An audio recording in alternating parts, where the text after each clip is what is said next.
Alex O'Connor is an agnostic, and in a recent podcast, he said his biggest hurdle to believing in God is the problem of evil. If God is all good, why is there evil? That's a logical problem. And his guest, John Lennox, a well known Christian apologetic, offered a Christian answer to that. Basically, that yes, there is the problem of evil, but God understands that problem. That's not an answer that most agnostics would accept because the question is a logical question. If God is good, why is there evil? The answer does not respond with logic. It understands, it responds with a form of empathy, Christian empathy, that probably only Christians would appreciate.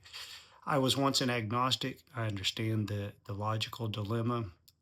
For the first 46 years of my life, I was agnostic. I'm not now, I'm 60 years old.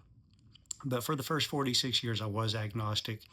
And I understand that question, I understand the dilemma, but it was not the hurdle for me. And here's why it wasn't a hurdle for me. My hurdles were in other areas, but this was not the problem of good God versus evil on earth was not the hurdle I had a problem overcoming.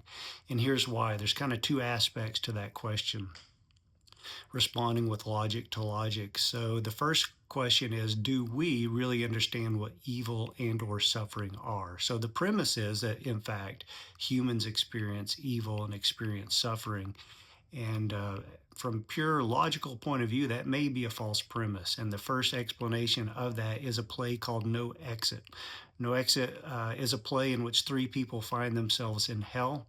And what is hell? It's not the fire and brimstone that they thought it was going to be. Hell is to sit in a room with no change, no needs, no human needs for eternity, just staring at each other. They have no need to eat, no need to go to the bathroom, no hunger, and it's just sitting there comfortably with no human need, no need to feel for eternity. So, change, those three people in that play would have welcomed any change to end their suffering. Their true suffering was no change.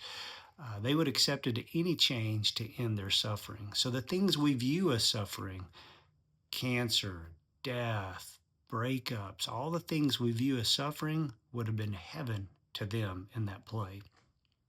So that's attacking the first assumption. Is what we experience on earth really suffering? For an eternal being, I don't think so.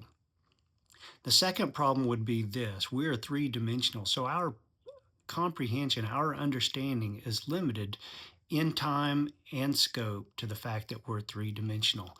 If you've ever perused the internet and looked at the different theories on dimensions, science will say there's up to 11 dimensions. And when they speculate about what the different beings could do in the different dimensions, it's mind boggling.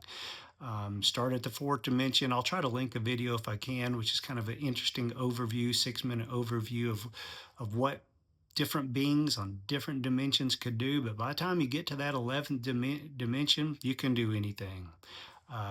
An 11 dimensional being can be me if they wanted to. They can change, they can do whatever. They're not limited in any shape, way, or form like we are. The best metaphor I could have to describe that video for the 11th dimension is this is all a game. It's just a big video game, and they're cycling in and out all they want to. So, this idea of death, suffering, doesn't mean anything to them. It's like playing Call of Duty. You just respawn and start again. So our idea of pain, suffering, death, evil, good, it's very limited with our comprehension that this is all there is. And if this isn't all there is, then all those notions logically go away. They're not.